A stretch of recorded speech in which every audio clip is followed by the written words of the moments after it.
کیونکہ وہ عقل سلیم کی روشنی میں چل رہا ہے. قوت غضبی عقل سلیم کی روشنی میں چل رہی ہو تو نتیجے کے طور پر اعمال خواہ وہ شکست ہو خواہ وہ فتح ہو وہ شجاعت کہلاتے ہیں. لیکن جس وقت قوت غضبی عقل سلیم کے ماتحت نہ چل رہی ہو، قلب سلیم کی اسے رہنمائی نہ مل رہی ہو، تو اس وقت قوت غضبی جو نتیجہ لایا کرتی ہے وہ درندگی کہلایا کرتی ہے، وہ بہادری نہیں کہلایا کرتی.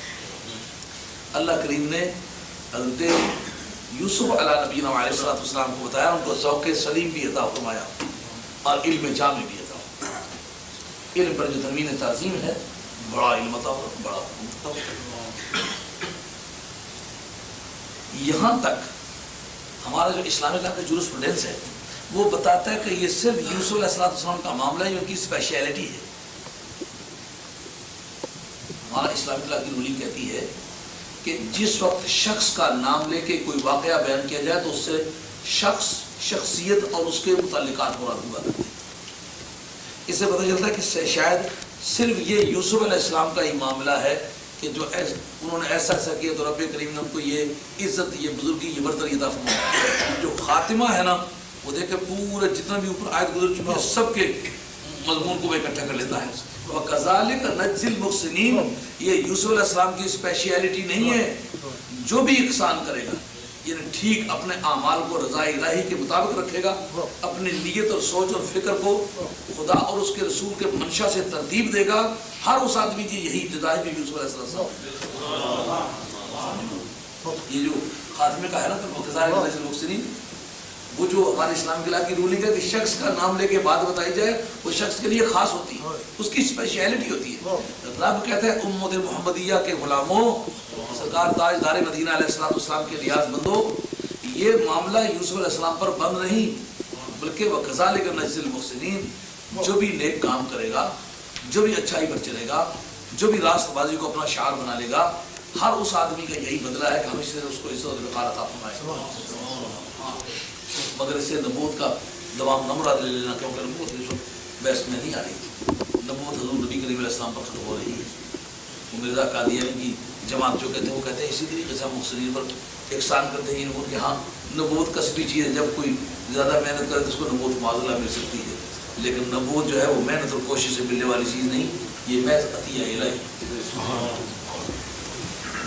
قرآن عظیم بیان کرتا ہے شاہی محل میں کسی تدبیر سے لے گئے، خواہ بک کے گیا خواہ کسی طریقے، عزت ہم نے اس کو کسی نہ کسی بہانے دے دی، خواہ اس نے رحم کھا کے دی، خواہ اس نے اس کی صورت دیکھ کے دی، خواہ ہونہاری کے آثار دیکھ کر کے اس نے اسے عزت دی.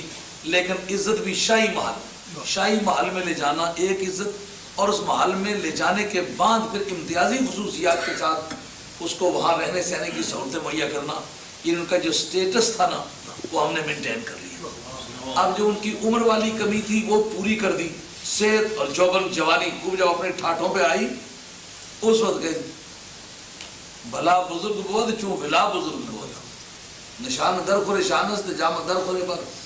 ہمیشہ امتحان اتنا بڑا ہوتا ہے جتنی شان بڑی ہوتی ہے. اب ایم اے کے پیپرز جو ہیں وہ پہلی جماعت کے برابر تو نہیں آیا کرتے، وہ تو جتنی کلاس بڑی ہے اتنے پیپر مشکل ہوا کرتے ہیں، جتنی شان بڑی اتنا امتحان بڑا.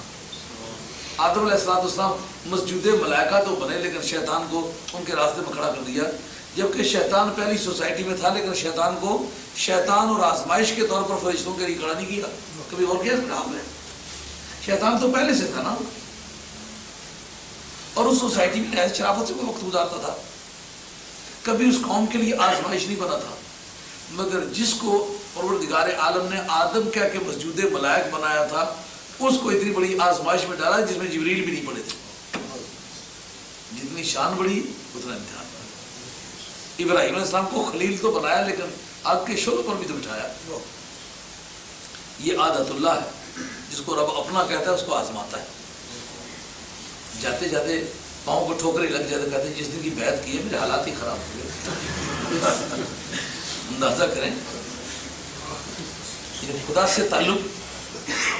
اب اللہ کا نبی جب جیل میں گیا ہے، جب کنویں میں گرا دیا گیا ہے، تو اگر اللہ کے تعلق کا یہ معیار ہوتا کہ جو ہی کوئی بیعت کرے، جو ہی کوئی مرید بنے، جو ہی کوئی تعلق بنے فوراً کروڑوں پتی ہو جائے، اگر یہ معیار ہوتا تو پھر تو یہ کیپٹلسٹ کی جماعت ہوتی، یہ اللہ والوں کی جماعت ہوتی، یہ عمرا کی جماعت ہوتی، سوکاروں کی جماعت ہوتی، یہ بیکاروں کی جماعت ہوتی، بنیوں کی جماعت ہوتی ہے، یہ فقراء کی اور صوفیہ کی اور اللہ کی جماعت نہ ہوتی۔ یہ اللہ والوں کا معیار زندگی کیا ہے؟ دولت آتی ہے، آئے، جاتی ہے، جائے، اس کو مقصود نہیں بنانا۔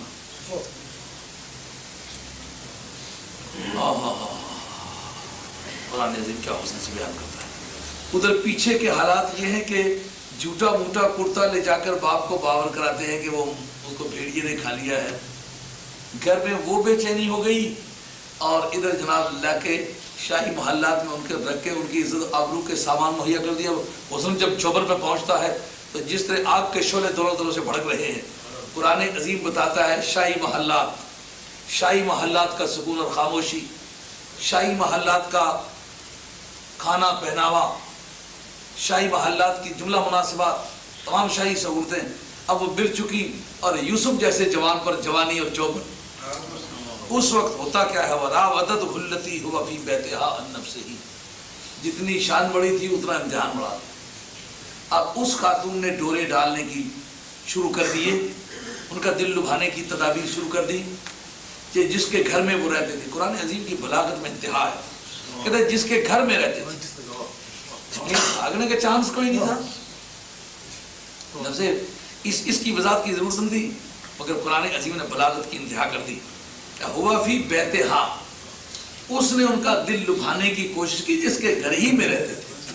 آگے پیچھے جاتے آتے کسی دکان پہ ملاقات ہوتی، کسی بازار میں ملاقات ہوتی، کسی کنویں پہ ملاقات ہوتی، کسی دفتر میں ملاقات ہوتی، کسی اسٹیشن میں ملاقات ہوتی، کسی شب مہتاب میں ملاقات ہوتی، کسی گلگشت میں، کسی چہل قدمی میں ملاقات ہوتی، تو وہ ملاقات وقتاً فوقتاً ہو سکتی تھی، اس سے بچنے کے چانسز ہو سکتے تھے۔ رب کہتا ہے کس طرح بچے۔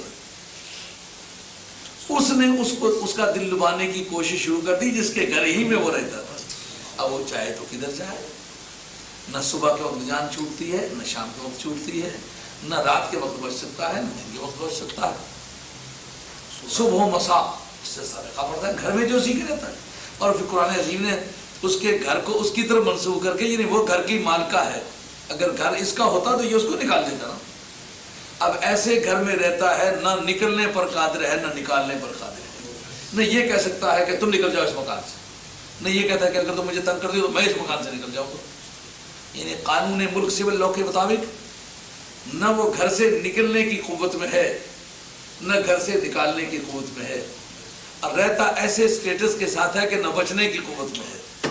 کیسی کریٹیکل پوزیشن قرآن عظیم نے بتائی ہے۔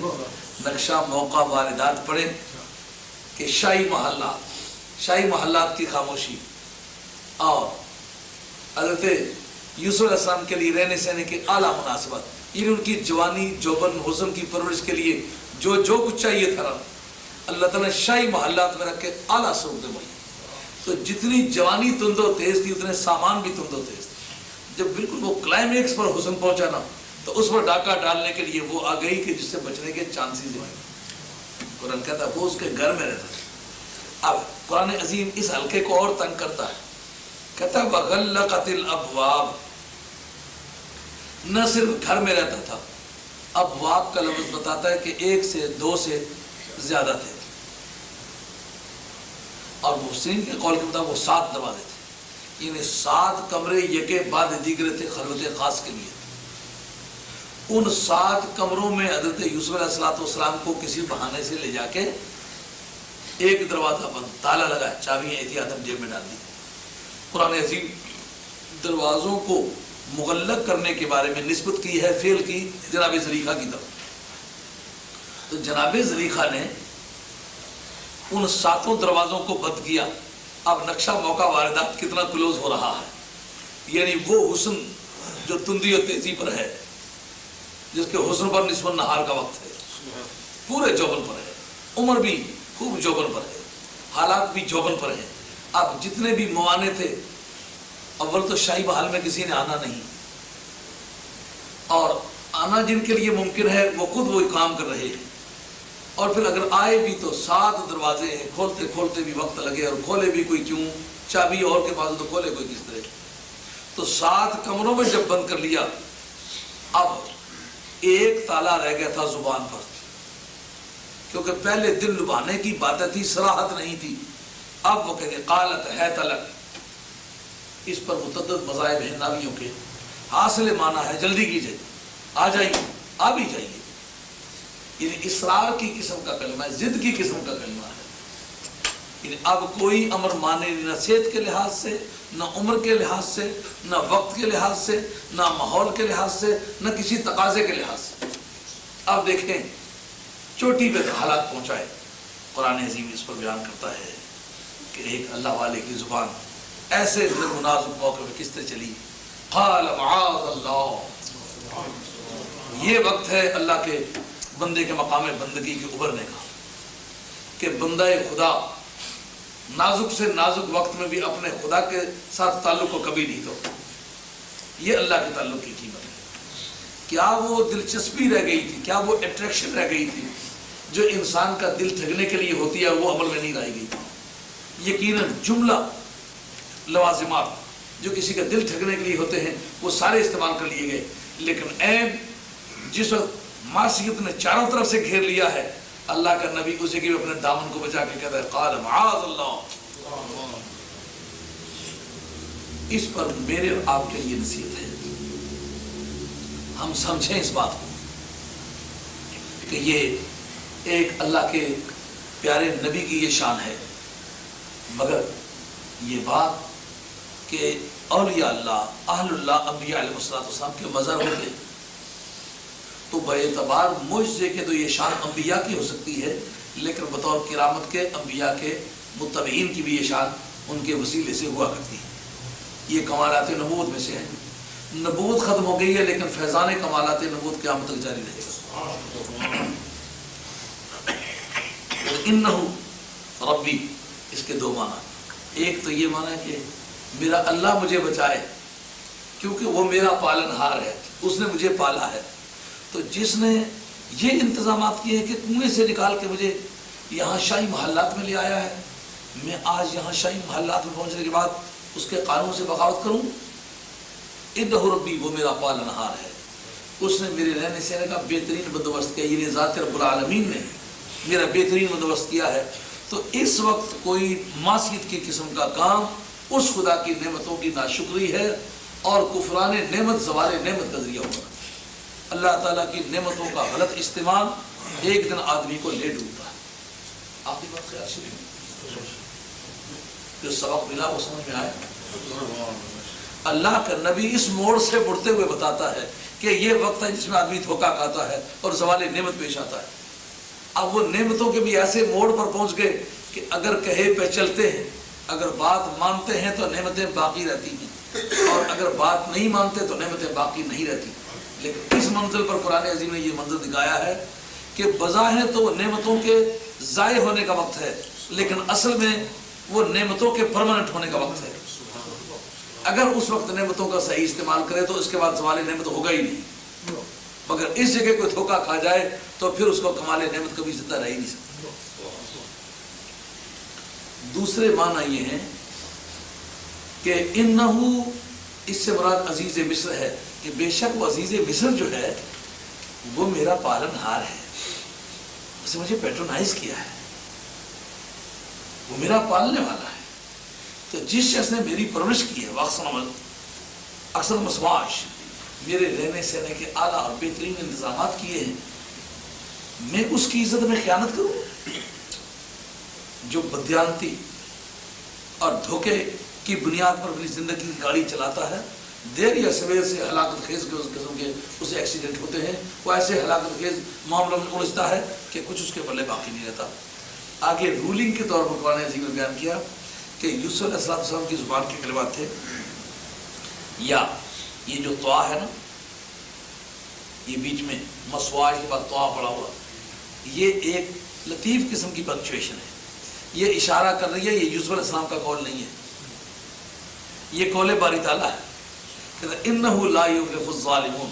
سچائی تو یہ ہے کہ ظالم لوگ کامیاب ہوا ہی نہیں کرتے. یہ داد ہے یوسف علیہ السلام کے اس نے عمل کی کہ وہ یوسف تھا جو ثابت قدم رہا، کامیاب ہو گیا. اگر وہ پھسل جاتا، خدا نخواستہ ان کی جگہ کوئی اور ہوتا، وہ پھسل جاتا تو وہ ظالم کہلاتا اور اسے زوال نعمت پیش کرتا۔ تو یہ ایک رولنگ کے طور پر ہے، اس لیے خاتمہ آیت کو سمجھنا یہ ضروریات تفسیر میں سے ہے۔ یعنی یہ حضرت یوسف علیہ السلام کی اسپیشلٹی نہیں ہے، بلکہ رب کہتا ہے واقعہ یہ ہے کہ ظالم لوگ کامیابی نہیں ہوا کرتے۔ تو بھائی اس سے کوئی بات سمجھ آئی ہے؟ اگر ایک آدمی دکان پر کسی کو ٹل پہ چھوڑتا ہے تو جو پنجاب میں کہتے ہیں ٹل مارنا، وہ ٹل مار کے خیانت کرتا ہے کہ ٹل پہ چھوڑا ہوا اس نے۔ کسی کو گھر پہ چھوڑتا ہے، گھر میں آنا جانا اس کا رکھ دیتا ہے تو اس کے گھر میں خیانت کرتا ہے۔ اور اگر کسی اور کاروبار میں بھروسہ کر لیتا ہے تو کاروبار میں خیانت کرتا ہے، کسی تحریر پہ بھروسہ کر لیتا ہے تحریر میں خیانت کرتا ہے۔ قرآن عظیم نے رولنگ دی انہو لا یفلح الظالمون، کامیابی ایک ایسا تصور ہے، مومن بھی اور کافر بھی بیک وقت چاہتے ہیں کامیاب ہوں، مگر رب کہتا ہے کامیابی ظالموں کا حصہ ہی نہیں ہے۔ آپ دیکھتے ہیں کہ یہاں لوگ ہر طرح کی برائی کرتے ہیں، سڑکوں اور چوراہوں میں کھڑے ہو کے کرتے ہیں، لیکن بڑے کامیاب نظر آ رہے ہیں۔ نہیں، ان کو تنہا لے جا کے پوچھو کیسی پوزیشن ہے، ممکن ہے جوتے بھی کرائے کے ہوں، گاڑی بھی کرائے کی، اور مکان کرائے کا، برتن کرائے کے، اور نہ کو آگا ہے نہ پیچھا ہے۔ ہزاروں لوگ چمکتے مکانوں میں رہ رہے ہیں، لیکن ان کے دلوں کو ٹٹول کے دیکھو گورے کافر سے زیادہ ویراں ہیں۔ تنہا بیٹھ کے کسی کروڑوں پتی کو پکڑ لو، کیونکہ دیکھتے ہیں کہ بڑی لمبی لمبی گاڑیاں ہیں اور بڑی 10 گاؤں کے ایریا میں اس کی کوٹھی بنی ہے، اس کا بنگلہ بڑا شاندار ہے، ایک پوری اسٹیٹ کے برابر ہے۔ جا کے اندر تنہائی میں اس سے پوچھو حال کیا ہے۔ یہ بتائے دنیا، اس کے اندر پتہ نہیں کیا کیا اجدہے روکے ہوئے ہیں۔ ممکن ہمارے جیسے فقیر سے پوچھو تو چٹائی پر بیٹھا ہوا ہے، خوش ہے، کسی کی پرواہ نہیں ہے۔ ممکن کروڑوں پتی کے پاس جاؤ تو اس کا دل جو ہے وہ مسجد زرار کی طرح بابیلیں اڑ رہی ہوں، بری حالت ہے اس کی۔ ایک درویش اللہ اللہ کیا کرتے تھے، یہ تفسیر سے ہٹ کے ایک مسجد کی بات آ گئی ہے، اس کو تفسیر کا حصہ نہیں سمجھنا۔ عبادت کی تو دعا کی بات کی، خضر علیہ السلام سے میری ملاقات، اتفاق پر خضر علیہ السلام سے ملاقات ہوگی۔ میں کہا کیا مانتے ہو؟ انہوں نے کہا کہ مجھے اتنا بڑا امیر بنا دو، اتنا بڑا امیر بنا دو کہ مجھے کوئی غم نہ رہے۔ اور امارت تو غم سے پاک ہونے کا ذریعہ نہیں، یہ تو غموں کا گھر ہے۔ دولت اور سرمایہ سے تو مشکلات بڑھتی ہیں، یہ تمہیں کس نے بتایا؟ جی فلاں بڑا امیر آدمی، اس کو کوئی غم نہیں۔ انہوں نے کہا پھر ایسا کرو کہ جا کے اس سے پوچھ کے آؤ، میں دعا کروں گا اللہ تعالیٰ تمہیں ویسا کر دے گا۔ وہ گیا اس سے پوچھنے، پوچھا تو بڑا خوشحال ہوتا تھا کہ آپ اتنی کاریں اتنے بنگلے اتنا یہ اتنا وہ ہے، بہت خوش ہوا۔ انہوں نے کہا نہیں، اصل میں خضر علیہ السلام سے میری ملاقات ہوئی ہے تو میں نے آپ کو ایگزامپل دیا ہے کہ مجھے دعا کیجیے کہ میں ایسا بن جاؤں۔ انہوں نے کہا خدا کے لیے ایسی دعا نہ کرنا، میری حالت بڑی خستہ ہے۔ انہوں نے کہا کیسے؟ انہوں نے کہا بہت اور بھی زندگی میں خرابیاں ہیں میرے، لیکن ایک بات ہے جو میری جان لے رہی ہے۔ وہ کیا؟ اس نے کہا کہ میری متعدد ازواج تھیں، تو ایک میری سب سے چہیتی بیوی جو تھی بیمار تھی، تو وہ موت کے آثار اس کے قریب تھے۔ میں اپنی اور مشکلات میں الجھا ہوا تھا، اس کے پاس آ کے بیٹھا، اس کے موت کے آثار دیکھے جو وقتاً فوقتاً میرے قلبی سکون کا ذریعہ تھی۔ اس سے جب بات چیت ہوئی میں رونے لگا۔ وہ دیکھا جب میں مر جاؤں تو فوراً تم شادی کر لو گے۔ مجھے اس کی زندگی سے مکمل نا امیدی ہو گئی۔ میں نے اسے باور کرانا چاہا کہ تیری محبت میں سچا ہوں۔ مرد اپنی سچائی کو ظاہر کرنے میں لائق پتہ نہیں، خدا ہی اس کی رہنمائی کرے تو کرے۔ یہ تو بڑی بڑی بیوقوفی کی مثالیں دنیا میں موجود ہیں۔ تو اپنی مردانی سے اس نے ایسا جرم کیا قائم نبی کے قابل نہ رہا۔ بیوی کو لا کے یقین دلایا، اس نے کہا آپ تو مانتی ہو کہ میں تیرے بعد شادی نہیں کروں گا؟ اس نے کہا آپ میں مانتی ہوں، لیکن قسمت ہی اس کی کہ وہ ٹھیک ہو گئی۔ کہتا ہے اب اس کو طلاق دے دوں تو میرے رقیبوں سے شادی کرتی ہے، اور جوڑے کی زندگی کے میں قابل نہیں رہا۔ اب اس بے غیرتی کے منظر کو میں دیکھ رہا ہوں جہاں کروڑوں ہاں اور مجھے تکالیف ہے، اور میں ایک تکلیف یہ بھی ہے، تو میں تو بڑی خستہ حالت میں ہوں۔ خدا کے لیے ایسی نہ دعا کرائی ہو کہ میرے جذب ہو جائے۔ تو اس طرح بڑے بڑے دولت مندوں کے ہاں اگر جا کے دیکھو تو بڑی خستہ حالت ہے۔ اس کے مقابلے میں ایک فقیر کے دروازے پر آ کے کھڑا ہوتا ہے اسکندر، کہتا ہے میں روئے زمین کا بادشاہ ہوں، میرا نام اسکندر ہے، کوئی بات کرنی ہے مجھ سے کرو۔ اس طرح حقارت سے درویش نے دیکھا، کہا پرے ہٹ جاؤ، دھوپ لگنے دو۔